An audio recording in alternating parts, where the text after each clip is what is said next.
In the days when the judges ruled, there was a famine in the land. So a man from Bethlehem in Judah, together with his wife and 2 sons, went to live for a while in the country of Moab. The man's name was Elimelek, his wife's name was Naomi, and the names of his 2 sons were Mahlon and Kilion. They were Ephrathites from Bethlehem, Judah. And they went to Moab and lived there. Now, Elimelek, Naomi's husband, died, and she was left with her 2 sons. They married Moabite women, one named Orpah, and the other Ruth. After they had lived there about 10 years, both Mahlon and Kilion also died, and Naomi was left without her 2 sons and her husband. When Naomi heard in Moab that the Lord had come to the aid of his people by providing food for them, she and her daughters-in-law prepared to return home from there. With her 2 daughters-in-law, she left the place where she had been living, and set out on the road that would take them back to the land of Judah. Then Naomi said to her 2 daughters-in-law, "Go back, each of you, to your mother's home. May the Lord show you kindness, as you have shown kindness to your dead husbands and to me. May the Lord grant that each of you will find rest in the home of another husband." Then she kissed them goodbye, and they wept aloud and said to her, "We will go back with you to your people." But Naomi said, "Return home, my daughters. Why would you come with me? Am I going to have any more sons who could become your husbands? Return home, my daughters. I am too old to have another husband. Even if I thought there was still hope for me, even if I had a husband tonight and then gave birth to sons, would you wait until they grew up? Would you remain unmarried for them? No, my daughters. It is more bitter for me than for you, because the Lord's hand has turned against me." At this they wept aloud again.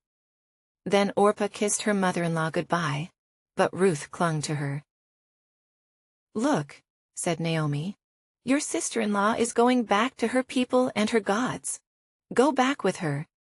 But Ruth replied, "Don't urge me to leave you or to turn back from you.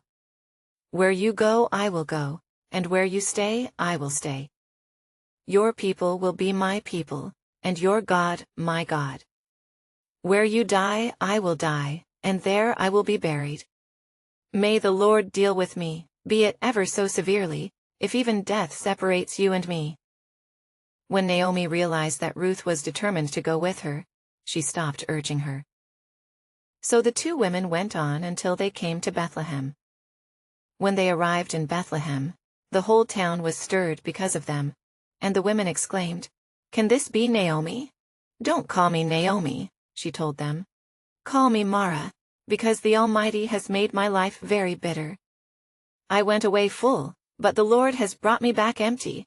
Why call me Naomi? The Lord has afflicted me, the Almighty has brought misfortune upon me." So Naomi returned from Moab accompanied by Ruth the Moabite, her daughter-in-law, arriving in Bethlehem as the barley harvest was beginning.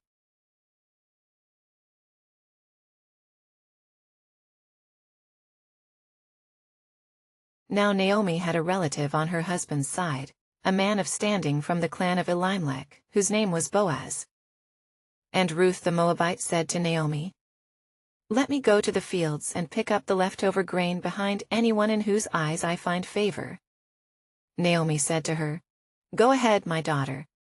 So she went out, entered a field, and began to glean behind the harvesters. As it turned out, she was working in a field belonging to Boaz, who was from the clan of Elimelek. Just then Boaz arrived from Bethlehem and greeted the harvesters. "The Lord be with you." "The Lord bless you," they answered. Boaz asked the overseer of his harvesters, "Who does that young woman belong to?" The overseer replied, "She is the Moabite, who came back from Moab with Naomi." She said, "Please let me glean and gather among the sheaves behind the harvesters." She came into the field and has remained here from morning till now, except for a short rest in the shelter. So Boaz said to Ruth, "My daughter, listen to me. Don't go and glean in another field, and don't go away from here. Stay here with the women who work for me.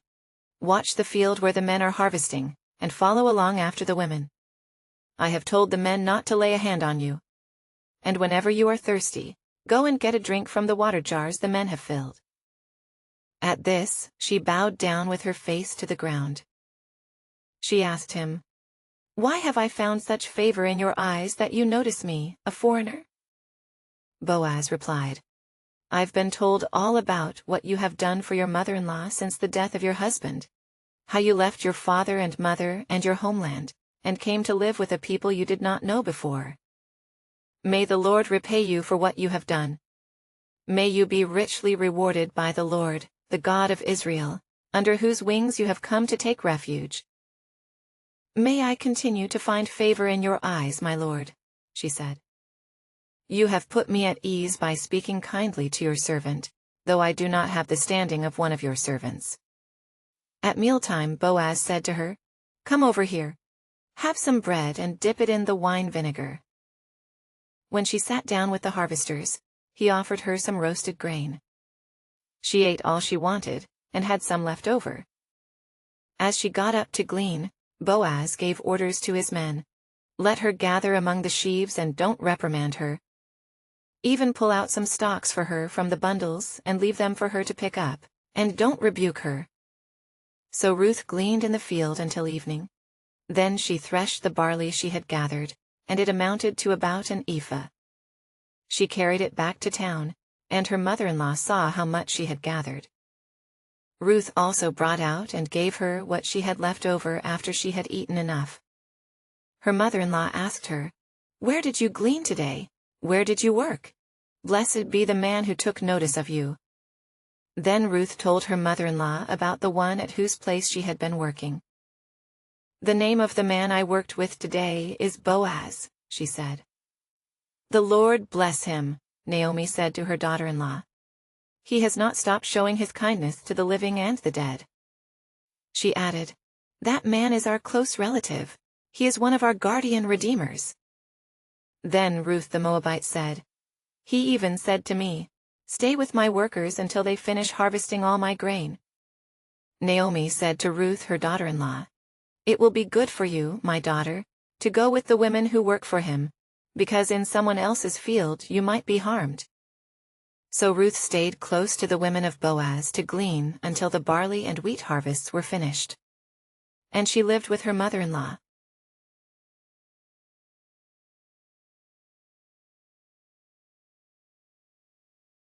One day Ruth's mother-in-law Naomi said to her, "My daughter, I must find a home for you, where you will be well provided for. Now Boaz, with whose women you have worked, is a relative of ours. Tonight he will be winnowing barley on the threshing floor. Wash, put on perfume, and get dressed in your best clothes. Then go down to the threshing floor, but don't let him know you are there until he has finished eating and drinking.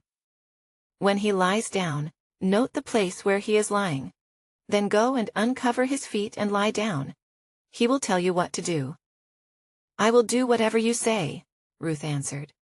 So she went down to the threshing floor, and did everything her mother-in-law told her to do. When Boaz had finished eating and drinking, and was in good spirits, he went over to lie down at the far end of the grain pile. Ruth approached quietly, uncovered his feet and lay down.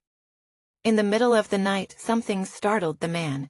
He turned, and there was a woman lying at his feet. "Who are you?" he asked. "I am your servant Ruth," she said. "Spread the corner of your garment over me, since you are a guardian redeemer of our family." "The Lord bless you, my daughter," he replied. "This kindness is greater than that which you showed earlier. You have not run after the younger men, whether rich or poor. And now, my daughter, don't be afraid. I will do for you all you ask. All the people of my town know that you are a woman of noble character. Although it is true that I am a guardian redeemer of our family, there is another who is more closely related than I. Stay here for the night, and in the morning if he wants to do his duty as your guardian redeemer, good, let him redeem you. But if he is not willing, as surely as the Lord lives I will do it. Lie here until morning." So she lay at his feet until morning, but got up before anyone could be recognized. And he said, "No one must know that a woman came to the threshing floor." He also said, "Bring me the shawl you are wearing and hold it out." When she did so, he poured into it 6 measures of barley, and placed the bundle on her. Then he went back to town. When Ruth came to her mother-in-law, Naomi asked, "How did it go, my daughter?" Then she told her everything Boaz had done for her and added, "He gave me these 6 measures of barley, saying, 'Don't go back to your mother-in-law empty-handed.'" Then Naomi said, "Wait, my daughter, until you find out what happens. For the man will not rest until the matter is settled today."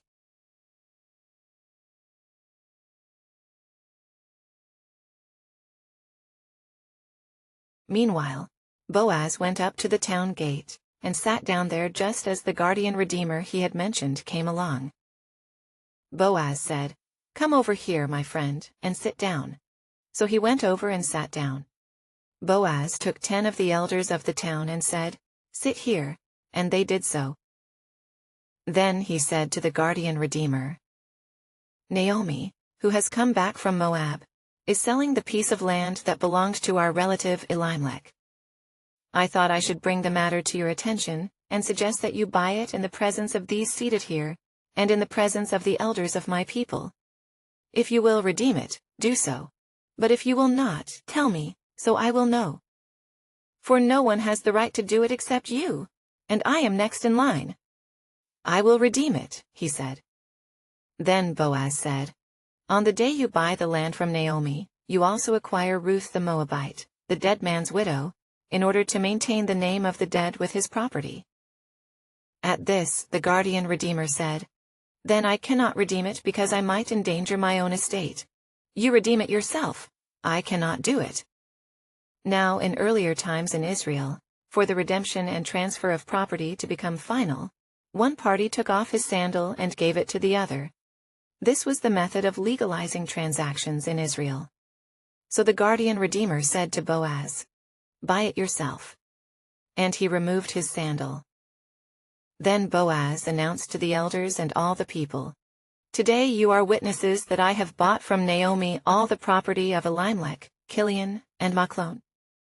I have also acquired Ruth the Moabite, Mahlon's widow, as my wife, in order to maintain the name of the dead with his property, so that his name will not disappear from among his family, or from his hometown. Today you are witnesses."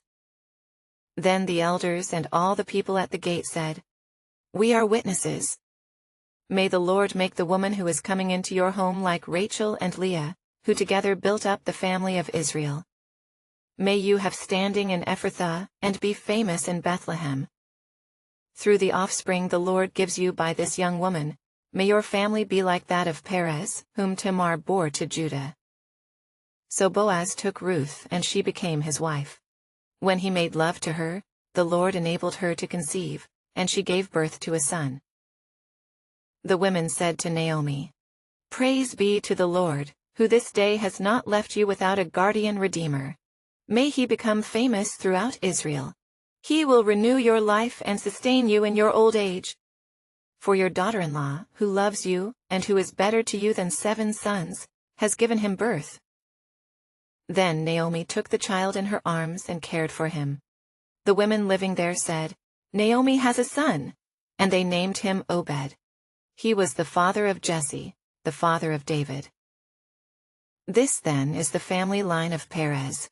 Perez was the father of Hezron, Hezron the father of Ram, Ram the father of Amminadab, Amminadab the father of Nahshon, Nahshon the father of Salmon, Salmon the father of Boaz, Boaz the father of Obed, Obed the father of Jesse, and Jesse the father of David.